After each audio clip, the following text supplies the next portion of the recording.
Hello, everyone, and welcome to Inside the Dohyo Sumo Podcast with me, your host, Scott Finlay, and my awesome co-host, John Trail. Between our subject matter and our guests, we strive to bring you the very best in sumo and bring it forth to discuss with all of you guys. So today, we're going to take you through, due to the high volume lately, retirement ceremonies or danpatsu-shikis, and at the end, we're going to take you through some of the prizes that a Yusho winner gets and where they come from and say if you get anything with them. So look for that towards the last 20 minutes of today's episode and please enjoy. John, thanks very much for joining me, mate. How are you? Oh, good, mate. Thanks for having me and Happy New Year or Kung Hei Fat Choi or whatever they say for the Chinese New Year. Or Japanese, they shorten it from Akemashite Omedetou Gozaimasu to Ake Ome.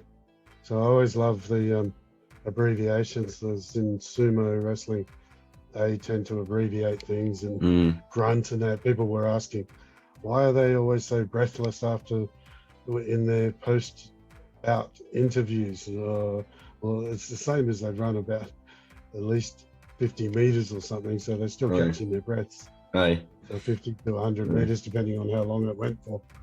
So, that's why abbreviations are very, very handy, and especially when you talk to other sumo wrestlers, it's okay to grunt and mumble. So I fit in really well. Oh, well, as I mentioned in the intro there, mate, today we're going to be mainly talking about retirement ceremonies. So let's get straight into it, mate, because obviously there's always new fans coming into sumo and new fans coming through World of Sumo's social media platforms that are always asking a lot of questions. And especially it seems that COVID-19 has created a swell and vacuum for retirement ceremonies. Is obviously with restrictions, nobody could interact, so they were all cancelled. And it seems that January 2022 is the month of retirements. If you check out our news videos, especially our last two, links in the description, you can see them here on the screen right now. We actually go over it, and we had to leave a list in the bottom of one because there were so many retirements this month. We literally couldn't cover them all in the videos. So check that out if you want to know exactly who, guys. But we are going to get into the ins and outs of what happens, what goes down, what's the benefits, how it all plays out. And John is going to do his best to help us all and answer all those questions that are always burning in our minds. So John, retirement ceremonies, as you know, probably the two biggest ones this month was Goeido and Toichioizan, who had theirs. And there was a lot of questions popping up in the group. People weren't understanding like how they worked, and they didn't realize it was such a spectacle when they seen these performances and matches. And so could you do us all a favor and maybe take us through a retirement ceremony on basically what happens, mate, and the whys? Sure, mate. First of all, I noticed a lot of people calling it the danpatsu. So damp meaning there's a lot of tears shed, so I suppose it's kind of appropriate, but it's actually Dan, D-A-N, P-A-T-S-U, but when is spelling ever mattered to any of the fans? So the first bit means like a severance, or and then the patsu bit is like the hair, actually it's translated saying the hair of head, it's the head of hair or something. So cutting the top knot off basically, which is some people say it's like feels to them as if it's cutting off, they're losing all their strength and that. I mean, some of them had it on their head for about up to 10, 15 years, so it must feel like a weird experience. Hey guys, our audio just cut there for a second. John was just saying how a Tokoyama or hairdresser is usually the first person to find out if Rikishi is about to retire. He's often the first to know when somebody's going to retire, because he says stop shaving the little patch underneath. Like some, I don't know whether people realize, but some rikshi have a big patch shaved underneath to make because they've got so much hair, it's to make the top knot sit better. So, but I think when they get their hair cut up to a year or two later, especially so late now that it's got plenty of time to grow. But yeah, definitely, I don't think I've ever seen them not cry. It's yeah. So what happens at the beginning is they announce it. And they have to choose a date. The Kokugikan isn't just used for sumo, so it can be booked out. I did find the prices recently of how much it costs. It costs a lot to rent, and they have to pay that as well, or sort of cover it with the costs of bump in, bump out, and so they basically invite as many people as they can. And some people may have noticed an invitation on the World of Sumo recently. Tell us about that one, Scott. Oh, mate, listen, what the hell just happened there? You just... I'll try one back to you. You threw one back to me, and I did not expect it. I thought I was taking wee notes of what you were saying. Who it was. Whose was it? What was it you just asked me there? Whose wife put about the danpatsu and tell everybody? Oh, Toyo Noshima. Toyo Noshima posted it in the group. And do you know what, guys? I'm not even going to edit that out. I'm going to leave that in because I was that in tune to what John was saying and taking wee notes in my wee notepad next to me about things he was saying for possible questions I could ask him next. That he surprised me with that, and I was like a deer in the headlights there. You should have seen me. So it was Toyo Noshima's wife joined the group, and she had posted about it, obviously to garner some support and interest, and we got it reshared. Yep. And basically, it's an advertising ploy that they're using and that everybody uses to garner more interest, inviting everybody to attend. Everybody that's involved with them is no doubt doing the same thing to try and garner as much attention in bodies as possible, because obviously it's their last hurrah, so they're wanting to grab onto as much interest and no doubt cash as they possibly can. So that's his wife just helping him out and doing her duty, because she's a future Okami-san. Yeah, no, that was a great idea. Get as many people as possible. Not sure how many people can fly in, but if you ever get the opportunity to go, it really is a fantastic experience. So they sell as many tickets as they can. They try to fill it out. They have programs and they get sponsors, and they will sell merchandise. And so basically everybody waits, and they all go in and take their seats, and the more you pay, the closer you get, and the more important you are, the closer you get to the Dohyo. So exactly like a basho. Yeah. So Masashi Maru, he had hula dancers on the way into his danpatsu-shiki, and then there will be merchandise sold the whole time, and Kototsuguri's shop was open. I just got a Facebook memory from him. He designed some shirts for my team, and he was like, "See you next year." And it was a bit sad he's not around, but his wife's keeping the shop going. He's the guy that does all the art, or did all the artwork. Yep. He passed away recently. And what did I tell you how he became an artist? No, please tell us. Oh, I love it. The story when Koto Tenta, the big Canadian, joined, couldn't speak any Japanese, so Kototsuguri was in the same stable, and he couldn't speak much English, so he drew everything. He explained everything in pictures. Then he realized he had a talent for caricatures, and was a really good artist. So then he made a career out of it, and he was a great, jolly presence at the Kokugikan who'll really be missed. And such a friendly guy. That is an extremely interesting way to become an artist. I had no idea about that, and I can guarantee most of our audience definitely didn't as well. What I'll do for you guys is while John is talking about him, I actually, just as he passed away, I bought his last book of his art. I'll get some pictures of that up on the screen for you all right now as I'm talking, so you can have a wee look at just how talented this man was. So that's really interesting, John, that's how he became an artist. And when was the first time you met him? Well, I'd been in contact with him beforehand because I always just loved his art. I love the colors.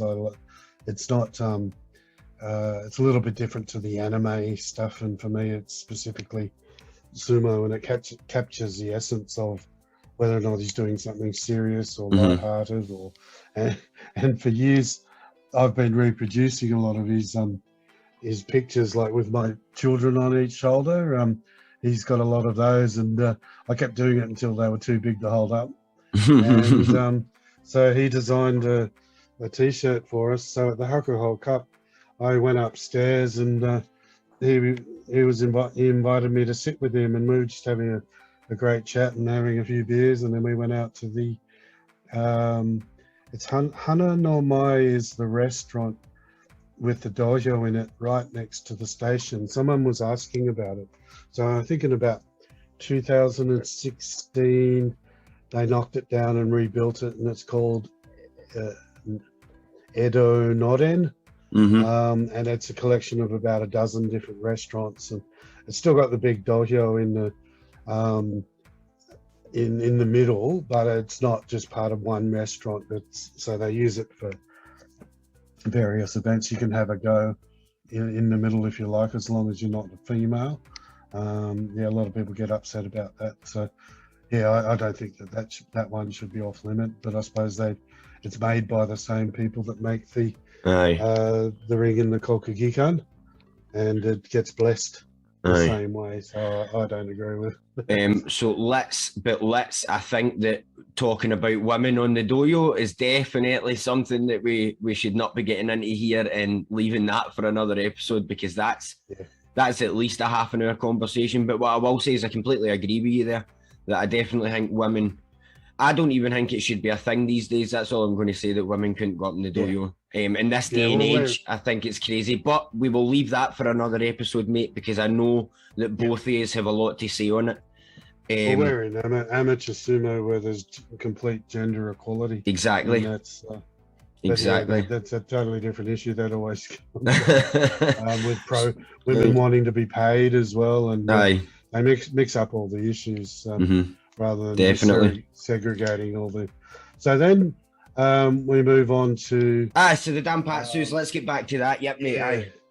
So what have we got next? So merchandise and things, and they sell those shitty bentos. Some people like them. They say, "Oh, it's the best yakitori I've ever had." It takes a few days to make them half the time, and they're not the best. But for a foreigner, it comes in a pretty box and looks good.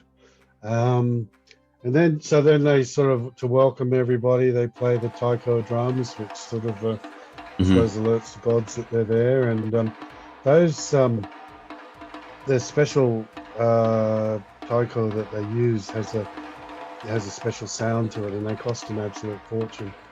So they do a bit of that. They have a few exhibition matches. Depending on how important it is, they might even have some from Makushita. Then they have Juryo, the Juryo ring entering ceremony, the Dohyo iri, and so then they'll come in, and then they will have a demonstration of how to do the hair. So they will put one of the rikishi in the middle. So look, can I just cut you off there, John? Because I have a question about the exhibition matches. So you were saying obviously it depends on who is it that's retiring. So the higher the rank will create higher rank exhibition bouts for entertaining the crowd. Yeah, no, they all actually. Well, yes, they really have to be in. I think there is criteria on who can have it at the Kokugikan, whether how many years you've spent in the top division and how popular you are. Because if you can't fill the place, then it'll probably cost you money. But yeah, there's a few things that happened before then. But one thing I I don't really like pointing out because the crowd like it, is that they're all staged. Aye. Somebody was commenting that they were happy that Mitakayumi beat Tada no Fuji, but guarantee that they've rehearsed that, or they will hey, chuck us now, or lift us up now.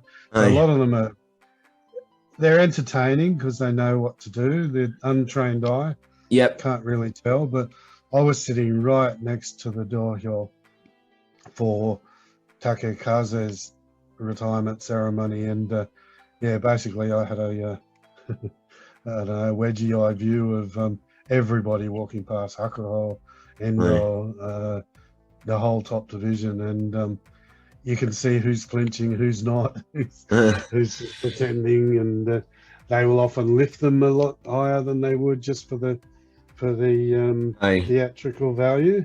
And they'll give someone the consolation prize and let them win.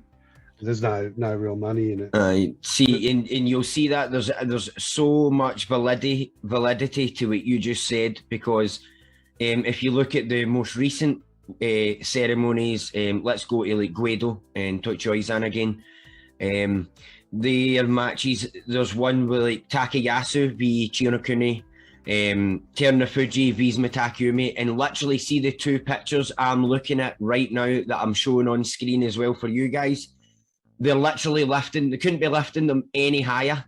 And it just reflects on what you were saying, where they'll lift them higher and I don't know if a lot of folk do know that in these events, I mean, you're not going to go to a retirement ceremony and injure yourself for a match when you've got a basho in a couple of weeks and you've got to get back to training and things like that. So although a couple of you guys who maybe didn't realise that might be a wee bit upset and shocked at us saying that, you need to remember these guys have to save themselves for, Jungyo, which I know is kind of off right now, but they still need to do these tours and later on, and they've got Honbasho and training, and you know what I mean. So you need to kind of give them some leeway here and just enjoy the entertainment.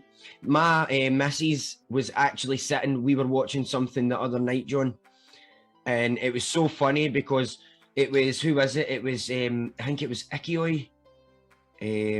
I think it was Ikioi and some other wrestler, I can't mind who the other wrestler was, but they were heavy, just standing there, just kept stepping back and ramming each other on the shoulder, and they done it about 12 times.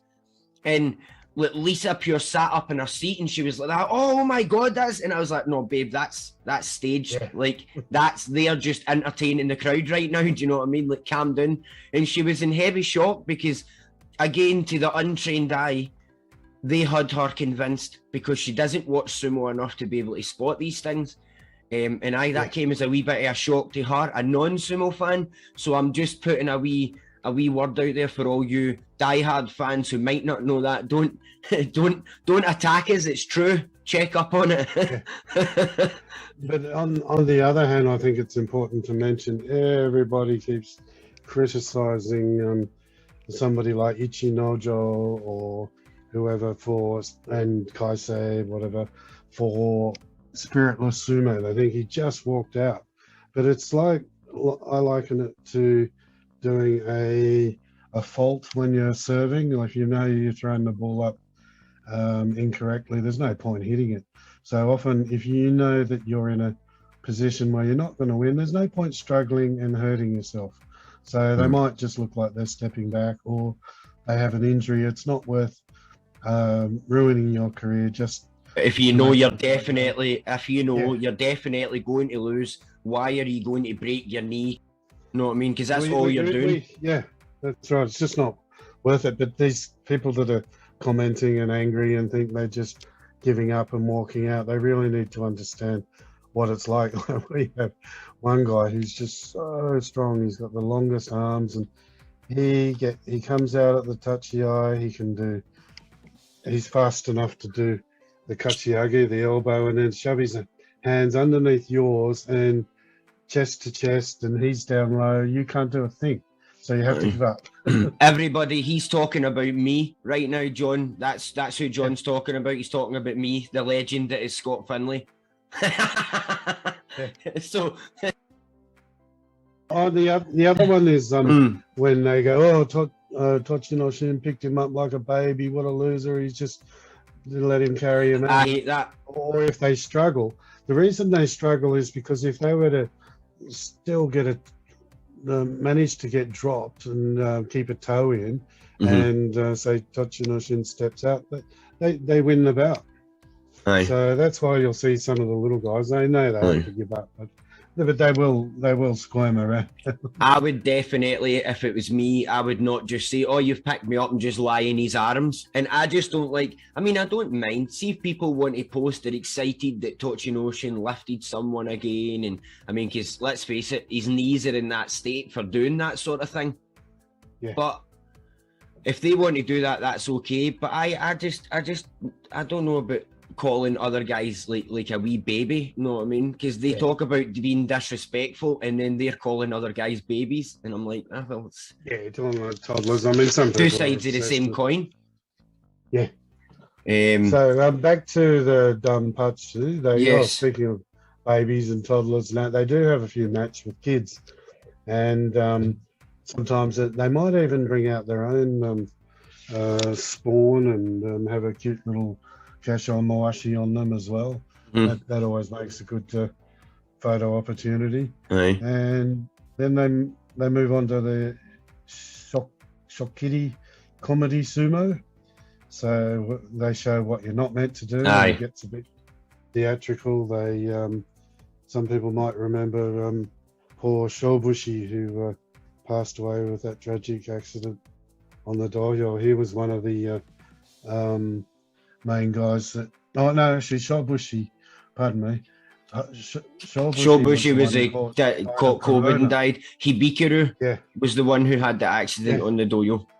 Yeah, no, I'm mixing them up there, but so he was instrumental in doing all those because he was very, very good showman, and it always brings a lot of laughter to the crowd. That just made me a wee bit sad. That just made me a wee bit sad. You know what I mean? That he's passed now, and you've told me how such a showman he was in that. Because I mean, they are the best type of people. Well, that's why people are kind of ready to forgive Abi, and he should have known. But because he's suddenly done well, forgive what he did, but never forget what happened to Shobushi, who was in his stable, wasn't he? And now we're going through another. Everyone's got Omicron, so hopefully the next basho won't be cancelled. But they seem to be managing to put the big crowds in the Kokugikan for all these retirement ceremonies. I'm hoping so, mate. I'm hoping so, because obviously, as it's been posted on the group already, another whole list of guys with that tested positive for COVID has come out. The only saving grace on that, I would say, is that it's so far from the next basho that no doubt everybody would be cleared by then, but it is definitely going to rock the boat and upset everything between then, because a lot of top guys have tested positive just on the 2nd of February. So like Takanosho, Daisho, Tobizaru, Tsurugisho, Oyama, Dayamami. You know what I mean? That's a list of just all Makuuchi and Juryo guys. So that could definitely cause some waves, as that's a mix of stables, and as you said, with all these retirement ceremonies, there is a definite chance for a swell to happen. So I just hope that they handle it carefully, so that no tournaments have to be cancelled. Yeah, I think people are getting used to living with it, or they become a bit complacent, and everybody's resigned that they might catch it. Right. So, I mean, what's that going to say for the rest of these ceremonies that's to come up in that as well? Do you know what I mean? It'll all need to be wee private things again. Well, these were very, even though they're big, they're quite intimate, because you could get close. And the thing I absolutely loved about it was there's just no tension in the air. They get all the upper division guys, and they're relaxed. For me, I had to spend a fair bit of it downstairs in the shitaku-bear, the change rooms, because Hakuho wanted us to get our photo taken with him in his yokozuna gear, the big white zigzag belt, the tsuna. So we were in there walking around like as if they were we're in a big game park and all the lions were there sleeping and they're all lying down playing on their phones or just slothing around, and it was just great that nobody was stressed out, they weren't running around, it was all so relaxed, and everybody was friendly, and the atmosphere in the back in the main hall was just incredible. The love and support that they show these guys who know they will never be getting into the Dohyo competitively again. I mean, they've had a lot of time to come to terms with it, but they still cry. Oh, of course, because it's something that's such a huge like part of your life, because it's not like it's just a job or like the sport that you do. I mean, that is literally a lifestyle. It's 24 hours a day. We watch a tournament and then we turn off and we go deal with our kids or our work or whatever we have to do. These guys go back to the stable and they train and they eat and they continue being rikishi all the time, and it never stops until that hair is cut off the top of their heads. And see, I mean, I'm sure there's a sense of relief in it as well, that finally your body's done taking damage and the pressure of trying to maintain or gain rank has been lifted. And then there's obviously the sadness of ending and a lot of mixed emotions. Did I do everything I wanted to do? Did I get far enough? Was my career long enough? Or all of these variables, and it's got to be such a jarring moment for you, especially at the second where their oyakata finishes it off and they have to stand up and take that bow to the four sides of the dohyo. I don't think I've ever seen it without the waterworks. Oh, absolutely not. And one of the main ones that touched me is, see if you watch Asashoru's, and guys, I'm not making an excuse to mention him again, so what? But if you watch Asashoru's, see his, after he got his haircut and he stepped down off the dohyo and he knelt down, kissed the clay and rested his forehead on it for a minute. I just felt for that guy. I think it was obviously at the time he was like my favourite wrestler and that, but that one is definitely the main danpatsu that has stuck out in my mind with the emotion in it, because he was just such a cover your ears, children, a hard ass, and so like tough, and the bravado, and to see him let go like that and no humanize himself again, it was something to see, just like all danpatsus are, especially guys who have touched your life in a way when you're a fan like that. Do you know what I mean?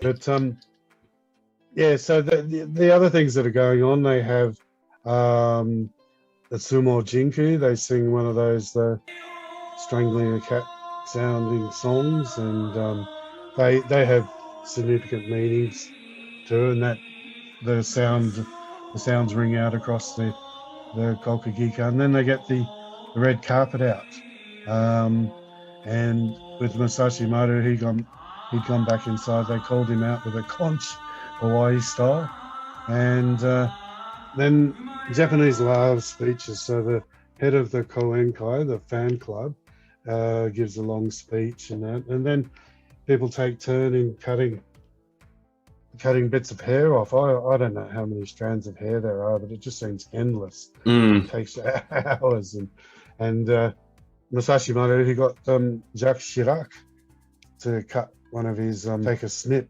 Now Jacques Chirac was a big fan of sumo, and his dog was called Sumo, and one of the prizes that they receive is from the French government. And the first thing that Sarkozy did when he took over was to abolish that prize. because he didn't like shirak and he didn't like sumo. So yeah, there's lots of people. The demon Kogure or demon, the guy with all the makeup on. Aye. He often shows up, and and one of my friends commented, "What's this clown doing on the Dohyo?" So that guy in the gold. He was in full yeah. gold with weird shaped yellow sunglasses, and there's a picture of him on the screen right now, guys. So she said, "What's this clown doing on the Dohyo when women aren't allowed? Why does he rank above a clown? I mean, why does a clown rank above women?" So I think that was a very fair point. Very, very fair point. And I agree with her. Because as you can see for this photo, I mean, it's not a bad analogy. Look at that hair. That is awesome. So mate, right. So you've took us through just basically a wee routine. What goes down in order. So we're snitting his hair, all like top stars, friends, family, people he's met, everybody they know. They've gave a wee nice healthy envelope as well, to help him towards his retirement. Lots of cash. Lots and lots, and he's getting a wee cut of everything. There's merchandise stands, and there's exhibition bouts and speeches. We've got wee kids matches as well, some of that for a wee extra enthusiasm during the show. So here we are, we're now at the Oyakata, and the Oyakata is now cutting the rest. He's the last one that gets the privilege of doing it. He would have been the one that normally recruited the person retiring, and he starts it, he ends it. Yeah. Yes. And caused a lot of grief in their lives. But I'm surprised. I'm surprised that after 2 hours of other people snipping, there's still plenty to snip. I mean, it just shows you how much hair they've got. It's some thick hair. That's why they need to cut that bit out the middle and the top of their head. Yeah. Do you know what I mean? So that they can actually tie the knot properly. Yeah, so once that's done, they go backstage, and there's still a bit of stuff happening on the Dohyo to keep everyone entertained. And then the retired rickshaw will come out sporting his new hairdo and in a suit. Looking like they're presenting up to the judge for a court appearance half the time, in an ill-fitting suit. But lately I think they've upped their game a bit, and especially with Hakuho looking very, very dapper, and he's got all the trimmings. Of course, there's no way he would walk about with any less. Do you know what I mean? I think it's safe to say that that's going to be something that we'll see a lot in Hakuho. Hakuho's shoes, his suits, his watches. I mean, everybody notices because he wears the best. So people notice, and so they'll keep noticing. So I would agree with you there, mate. Well, let's talk about Hakuho for a wee second here, John, before we go any further. His retirement ceremony, that is going to be something to see, and that is honestly something that even I would love to try and see if there was any way possible. COVID restrictions given, and all of these things, and all the stars align, and I could somehow get to his. It would make my life, make my world, so it would, because he's just a living legend. Somebody else's I would actually like to be able to make it to, who's going to be happening towards the end of this year, is Kototsuguri's. And I would love to be able to get to his. And do you know how you said a minute ago about how sometimes they'll have kids involved, and they'll have, like, maybe the kids will have a wee mini Kesho Mawashi on, etc. Well, I honestly think that might be something that he would do, because if you've seen Kototsuguri when he posts pictures or the odd video, a lot of them he has got his oldest son in them, and if they've not got matching t-shirts on, they're doing weights they're doing wee exercises together. The first time I ever seen him, he was doing Yokozuna Dohyo Iri, and Kototsuguri was being his sword bearer, and he was shouting Yusho for him every time he stomped. And I think that might be something that happens at his, where he'll get his wee laddie to wear one or something like that. So we'll see what happens. But I think I'm not sure how old the kid is. I remember seeing it. He's now is 5 now. He's 5. Oh, okay. They might still fit because they can be small until they go through their growth phases. But the Kesho Mawashi I've got for my son, there's no way to cover anything. He's nearly as tall as me, and he's 14. Right. Yeah, so the kids these days are growing very quickly. Right. And I think Hakuho's son, Mahato, he's about 13. So yeah, he's turning into a man soon. Mm-hmm. But Hakuho, this will be huge. I've been asked to come, but I don't know whether I'm going to afford to put money down on cutting his hair. I think there'll be a huge list of people wanting to do that. It'll probably take about 5 hours. See if I find out that you have went to his retirement ceremony and not asked me to come with you. Honestly, I can't even tell you what I'm going to do. A lot of shouting. I know that there'll be that and some very rude voicemails and all of that. John, don't do that to me. Don't you dare go there without me. I never get they never tell me, hey, you're in the wrong area at the Kokogika. Nobody seems to question you. Hey, what are you doing down here? I'm just looking.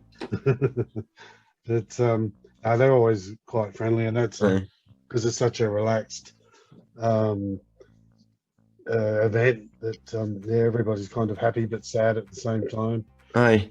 So see, right, so they've retired, right, and the hair's cut, and they've bowed to everybody, and they've got they've got their new hairstyle, and it's presented and that. What is the first thing that happens straight after they retire? Do you know what I mean? Like, well, the guys who stay in the kyokai, let's say that, the guys who stay... They give a long, boring speech before everybody goes out and has drinks. And then, basically some of them stay in the kyokai, they become stable masters, and like in the case of Hakuho, he's probably waiting more for Miyagi-no to retire to be able to do what he wants to do, because as he was the one that recruited Ishiura and Enho and Hokuseiho, he's entitled to take them with him.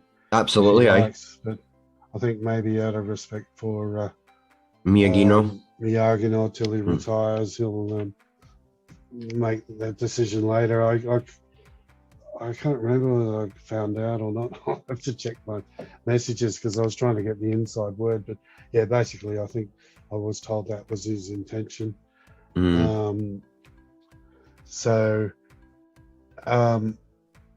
Then, like, if a... So let me ask you this then, mate. So, know how obviously the guys that stay in the kyokai, not everyone becomes an oyakata, because there's more Toshiyori members than there is stables to run. So see the guys who don't run a hair, what is it they do? Like, do some become coaches? Do some get involved in other roles? Is there a certain, what's the criteria for roles that you're about, that you can, because obviously there's criteria for being able to join the kyokai, like you have to get such a certain rank, or you have to be in makuchi or juryo for a certain amount of time to be able to even become a member of the Japanese Sumo Association in the first place. But see, once you've joined, see how you performed in your career. Will that sort of determine the direction of what you're going to follow, or where you start in the association?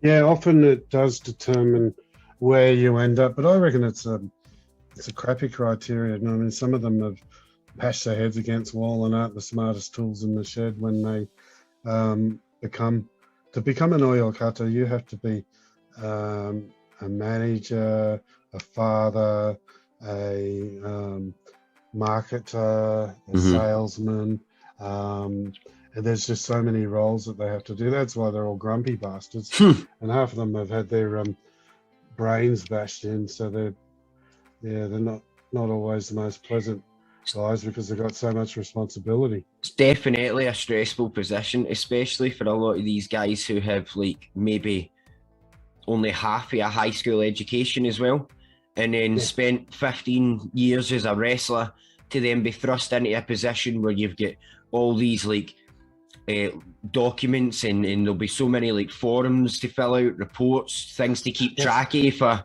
They still fax stuff to each other. They fax resignations. What hope have you got? Oh, geez, so a lot of the stables are actually closing down. There's, I was a bit sad. The stable I spent time with was Minozaki Bear, and they closed down because nobody wanted to take it over, and it just dissolves, and they had to go to different stables, get farmed out, and so incidentally, if there's a foreigner in one of the stables that closed down, they get taken over by another one. That's when they can actually have two foreigners in there because it doesn't count. They don't have to push one out because they've another. That's good for our audience to know, because I know a lot of people have asked that, like how, for instance, how can Tochinoshin and Oyama be in the same hair? And it's because when a hair dissolves, as John just said, and they merge with, the wrestlers merge with another one, then the one foreigner per hair rule doesn't apply anymore. So, mate, we went through the routine of the retirement ceremony and gave everybody sort of, I'm sure everybody said a lot of answers to questions that they've had about it. Let's go into a wee bit of the darker side, mate, because I know that we spoke about this a wee bit off the recording before we started, about the Rikishi who don't make it, who never do well enough to ever even attempt to get a place or even a coaching position in a hair or anything like that. These guys basically need help to just get back into society properly because they became wrestlers as children. So their experience of becoming an adult is how to act like a sumo wrestler, not how to be an actual member of society functioning. You mentioned to something to me off audio that really stuck with me, that a lot of guys struggle when they maybe, if they haven't really been that famous or they didn't really spend a long time at the top before they retired, but they become so used to having their servants with them that sometimes they struggle to take care of themselves, much like I do when my missus isn't in and I can't find my clothes. Do you know what I mean? I just kind of have to walk about in my underwear for a while and hope I come across something. So, mate, turn them inside out. Oh, that's rank. So, mate, so if you could maybe give us a wee bit of information on that, because you were telling me about a man who is actually trying to help retired Rikishi get themselves back into society and function properly. Yeah, I know there's a few that are running agencies, but this guy actually, he was a Rikishi himself. He's Keisuke Kamikawa. Forget, someone can look up his shikona, but he's about 44, and he said that I think it was kind of like when I was at boarding school, a lot of the guys fell apart. They've all done well since, but they fell apart without having bells to tell us when to wake up, when to have lunch, when to go to training, and when to take a crap, and when to go to sleep. So I think the regimented routine of stable life is just, once that stops, it's like, oh, what am I going to do? I'm not really qualified in anything else but maybe making chunko and that. So this guy's got them doing a bit of community service, visiting old people. He's got them doing a bit of modeling, a bit of movies, and a couple of my guys had to go in a Bollywood movie, and they had to wear instead of mawashi, they had like leather mawashis and lederhosen, and they were throwing airplane fuselages around. So I'm actually glad to see the real Japanese that actually do it, because they ask us to do a lot of stupid things and it gets embarrassing. So, yeah, he basically wants to help them assimilate into life and have something beyond just going to work in a chunko. Chunko, yeah, and making chunko, because I mean, that's what they do every day. I know I spoke to one of my friends who was retired from Minazaki Bear, and he was he was busy just working in a chunko. I'm not sure how happy he was, but that's a lot of these guys don't think about whether or not they're happy or what they're doing. They just do it. So this guy is giving them a lot more opportunities, because it's very hard to make money outside of sumo that's sumo related. A lot of advertising agencies or movies and that, they half the time they never come through. They're very unreliable, but at least he's got a good pool of people to draw from, and they can do something a bit more interesting, even if it is sort of one-off things. But I think eventually, you can get them a bit of sponsorship and make their life a bit more. And he's given them an opportunity to not only get back into society, but gain better social skills and all that as well, because they've obviously, it's, as you were saying, the very strict routine, and you're told when to breathe basically in sumo. That see, having that sort of freedom, and maybe a lot of them do feel really lost. Like, who do I talk to? What do I do? I can kind of make my own decisions now, so I'm maybe a lot of them feel a bit scared about that as well, that you've spent a lifetime being guided, and then you have to sort of figure it out for yourself all of a sudden. Has got to be a shock. Maybe this is a bad example, but it sort of sounds a wee bit like long-term prisoners as well, that when a long-term prisoner comes out of jail, exactly, they struggle the rest of their life. Yep. No, I mean, it's a lifetime struggle for them to be back into society, because the prison life is such a culture shock. To spend a long period of your life in that sort of society and then going back into what's considered normal society is very jarring, I could imagine. Yeah, well, if you haven't earned a salary for your last 10, 15 years and you come out, you're not exactly an eligible bachelor, are you? No. Often they have to go back and live with their parents. And I can imagine after leaving their parents, some as young as 15, they, it'll be nice that, I mean, their parents will look after them well. But when they have to fend for themselves, I hate to say it, but some Japanese people can be a bit lost outside of their parents' house. We used to rent out a room, and in the end I said, no more. Well, one guy couldn't even flush the toilet because it didn't do it for him automatically. God's sake. Every time I go, learn how to flush. It's this little button here, mate. There's only one. Oh my God. Not hard. That would have been a laugh. I see, there you go. That's a prime example. I just said no more. We're not renting out that room anymore. We don't need the money. It's not worth it. And some of them they lived on 2-minute noodles, and I looked up what that does to your intestines. Not good. No, not if that's all you eat. On it. Aye. Anything to excess definitely does you damage. But that's not even a shock. I've seen a lot of examples of that sort of thing that you're talking about, mate. John, let's shoot to the left here, mate. And something I wanted to talk to you about.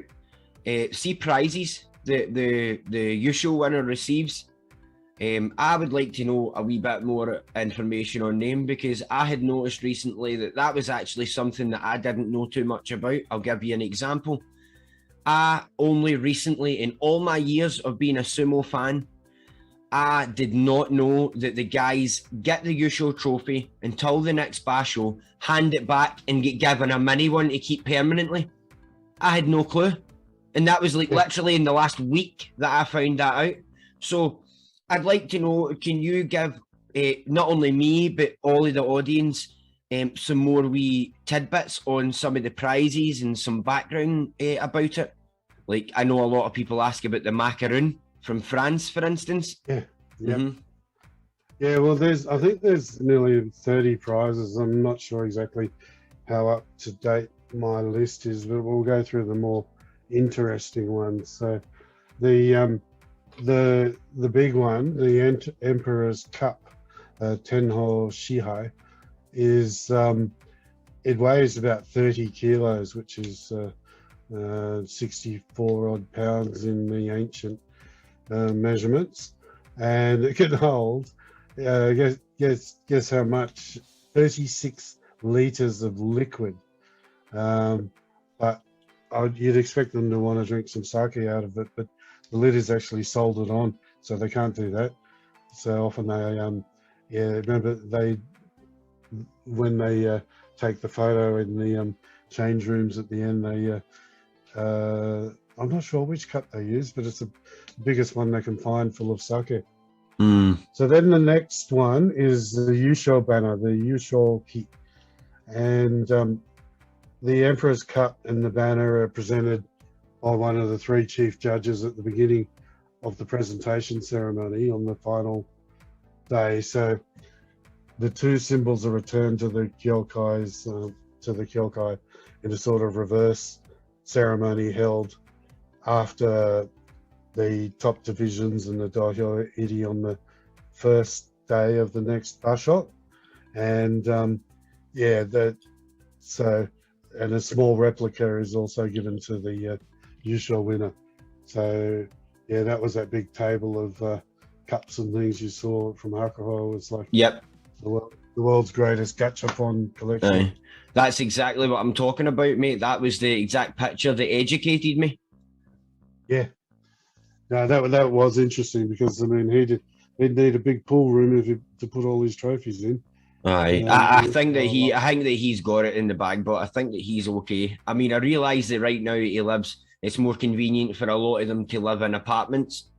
But he has a house out in the Japanese countryside and that as well. And if you check out the documentary that my good friend Tubshin Gintalga, sorry for destroying your name, mate, he translated for us, it actually shows you parts of that as well, so it does, and shows you inside his house and, you know, the room that he keeps all his, you know, souvenirs and his most prized possessions and things like that. Like the wee envelopes that you get like a wee with the certificate that you won, and he's got like a big frame in his house with all of his along in the row. And I thought that was quite cool because obviously, I mean, anything that he's got Yusho-wise, he's got 45 of everything. Know what I mean? Which is it's awesome. So he's probably going to need to extend that room a wee bit, I'd say. And then you know what else that comes with? 45 cars. I'm not. What? I know he's. Yeah, they get a car. Akibono, they used to be able to tell who all his relatives were because he'd just give them away to his relos and they'd all be driving these cars. I'm not sure what they get at the moment. Sometimes it's an Isuzu Bighorn, other time it's a car, so it's like a 4-wheel drive that stands out. They might have it outside the Kokugikan for the whole basho, and then they give them a big giant plastic key. I don't know whether they still do that. Then the next one is the Prime Minister's Prize, and that's another big sort of trophy. It's a large silver cup, and it's even heavier than the Emperor's Cup. So we're talking about, it's getting up to nearly 40 kilos. And then they have a whole lot of trophies that sort of stay at the Kokugikan, but they come with a personal prize that the Yusho winner gets. And some prefectures will donate a large quantity of different of their local specialities, stuff like dried fungus or mushrooms or shellfish, and there'll also be some money with it. And then do they not get their weight in rice? I think so, but not only do they get their like people have heard that they get their weight in a cow, but it's not just their weight in a cow, it's actually in the top prime Wagyu cuts. So yeah, the heavier you are, the more Wagyu you get. That's why it's you really want to join a hare with a yokozuna in it, because the spoils are just incredible. Aye. I used to go Konishiki was on to a winner then, but wasn't he? Yeah. Honestly, Konishiki was on to a winner anytime he took a Yusho then. Because that is, I mean, they probably didn't even need to cut the cow up. They probably just led the cow to him with a rope, to be fair. yeah, exactly. No, but they give him the it's the weight of a steer in prime cuts of beef. And sometimes the local butcher will store it for them in his freezer. Because when I used to visit Asashoryu, they had so many people giving gifts, and they were all pretty chubby and happy. And one of them, he preferred to be in the kitchen, so he was just hanging there. So that comes with the Miyazaki Prefecture Trophy. It's in the form of a bull. Have you seen that one? I have, mate. On a stand with full frontal male nudes, and that's about 37 kilos. So that's what they do. So they get all the meat, and they get a year's supply of Coca-Cola, beer, gasoline. Apparently, Konishiki told our good friend Katrina that he got 3,000 liters of gas that didn't last a year. So, and they get watches and things. The beer trophy comes from the Czech Republic, so they get that's a big glass one, and that comes with a year's supply of Pilsner. And Katrina's, I shouldn't steal all the stories, but she said that one of the she said he never got to try it when he was active because that was Naruto Oyakato. I think he's probably passed away now, but he never got to try it because the stable, the Oyakata, took it all. And so when he eventually got to try it, that's why he did it. Now he knows what the beer tastes like. Then Hungary, that's the kind of red jar. I don't even know how to say this word. Cloisonne. Cloisonne. The words on the screen now for you guys. Instead of listening to John having a brain aneurysm trying to figure out the pronunciation. And then the UAE have a giant coffee pot. That's about it's hand-beaten silver with gold inlay, and they're the ones that donate the gasoline, of course. So a bit of Arab oil there. The Hungarian one that came with a tea set. I love seeing them try to get their big fingers around a dainty little tea set. Aye, because I get, what is that? They get a big teacup on a saucer. Yeah. Aye. Aye. Is that maybe the Chinese one, a lidded cup with the blue colossal, whatever, with the design of Mount Fuji on it, with pine trees and cherry blossoms on a blue background. Is that the one? I am sure. I can't remember the detail on the cup, but it was a giant cup. And what I was just sitting thinking there, I wonder. I mean, I wonder what Scotland would give if my country ever donated a prize to a Yusho winner. Probably their weight in haggis. I don't think they'd thank you for that. Haggis, of course. A bloody big haggis. I would need to hunt a lot of haggises, but to give them their weight in haggis, and they're fast, wee, vicious creatures. So it's no easy task taking a haggis down. Aye, they're hard to catch. You imagine a vicious dog crossed with a rabbit. That's basically what a haggis is. Do you know what I mean? Take your face off, you mate, especially in the dark. Take your face clean off. Yeah, I wonder how a haggis would go with one of our drop bears. The drop bears tend to stay up in the trees, so yeah, maybe we'll have to organise a showdown. Aye, mate, definitely. But I no doubt we would probably hit them with a Scottish flag and a pile of haggis. No, something that nobody would thank you for. So what's next on your list, mate? Sorry, I'm away off on a tangent. Oh, we did the French one. That's the. Aye, we done the macaroon. Yeah, is that more of a? Is that a prize from the French, or is that from some patisserie? I think. And then they have the Mongolian Prime Minister's trophy. That's a large silver bowl held up by 3 Mongolian wrestlers. Right. And the Mexican one, is that still? If that's still around, that comes with a used supply of Corona as well. That's an Aztec calendar mounted on a wooden plaque. Each area, like Osaka, will have a governor's prize. I don't know what that is. The Mainichi newspapers have a giant photo. Do Britain give a prize? Don't think so. Imagine you, but Britain not even getting a prize. Shame on you. Do you know what I mean?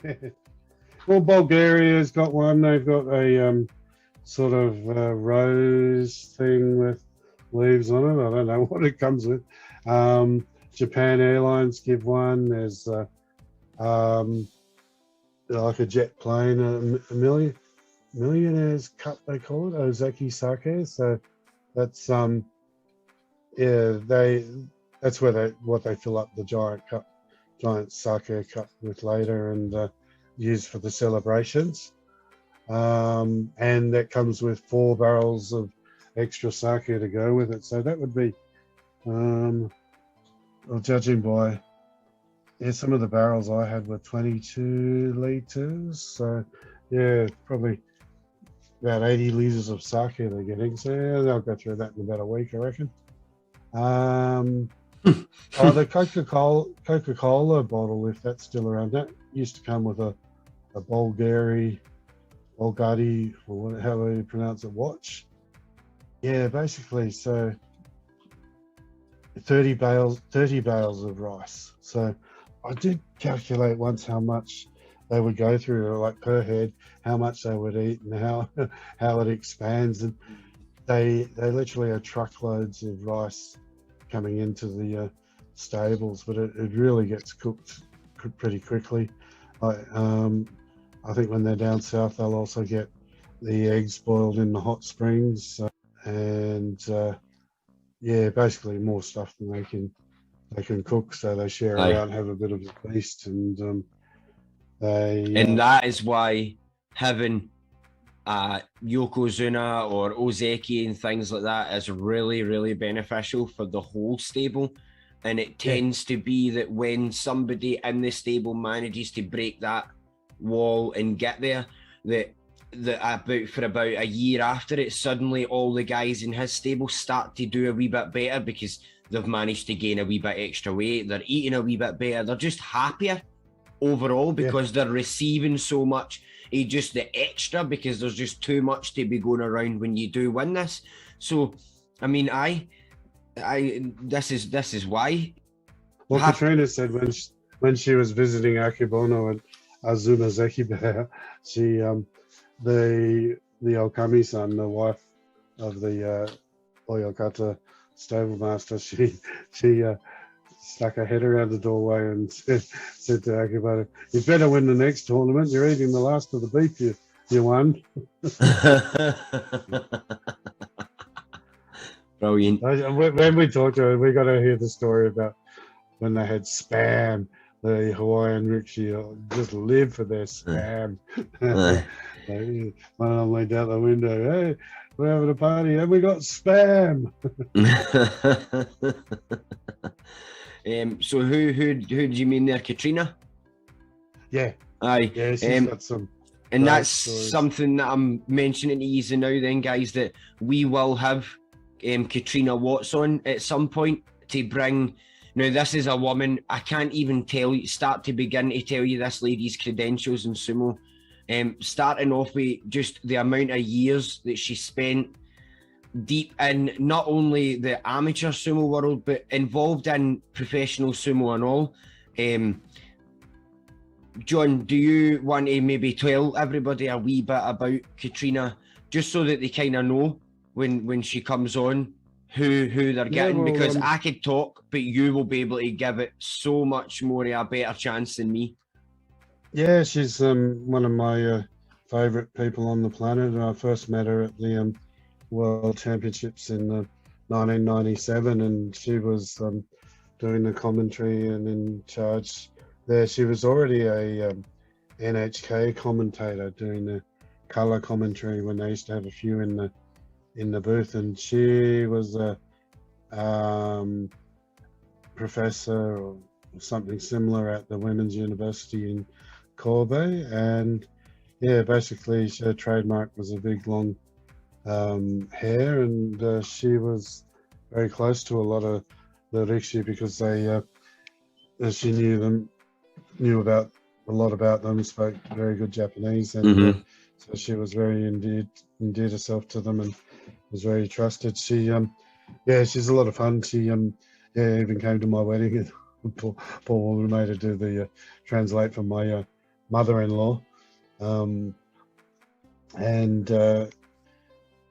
she's got some fantastic anecdotes, like more than you could ever get in a lifetime, and real insights into it. When they came out to Australia, she did it with one of he was actually a rugby league commentator, but he was very good, Big Daryl Eastlake. He was really good at finding the building hype. So she did it with him, and just the way she explains things, she's saying how the rishi their skin gets kind of a translucent quality about it, and to be around them, there's this lovely smell of the not banzuke, but binsuke, which is the camellia oil. So you always know when a sumotori's been in the room. I've actually just ordered that. I've just ordered a wee tub of that to sit on my wee shelf, because I'm making a wee sort of like a wee, I don't want to say a shrine. I think that's a bit strong, because all I'm doing is putting a wee bit of sake and having just like a wee sumo shelf, just a wee, and I've just ordered a bit of that to sit on my shelf with my wee collectibles, mate. Well, I've got a sort of bath wash that is the same smell. Scent. Yeah, I got it from all around Ryogoku. There's a whole lot of tiny little stores that have little things in them. Yeah, I just want to buy it all. But this one's, I like things that are functional now, or stuff you can eat. I've got too many souvenirs, so I have to limit it to official stuff or stuff that's not tacky. I have just done the same thing, mate, and made that decision.